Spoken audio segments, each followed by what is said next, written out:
Convergent evolution refers to when different organisms independently develop similar traits. These characteristics emerge as a product of natural selection, often when two species occupy similar habitats. For example, both fish and dolphins, while very different species, inhabit similar environments and have thus developed analogous features like fins. In the case of COVID, new variants have been popping up across the world, and several have developed the same mutations independent of one another. Scientists have been able to identify that convergent evolution is occurring among these new variants through genotyping.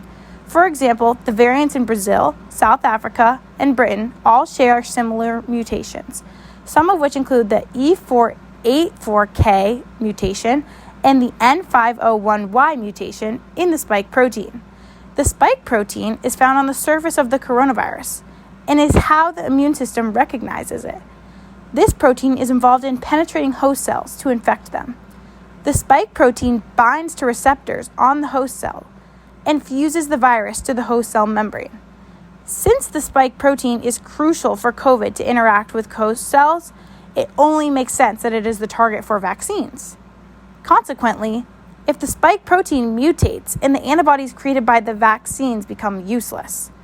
This is because the protein being targeted by the vaccine is now evolved.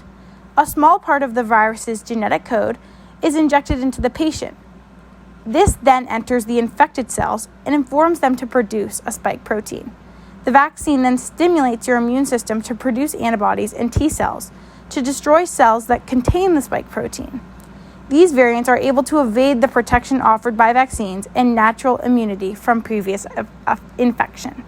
However, as different variants are formed through the same mutations, it is possible that the coronavirus could converge to one strain.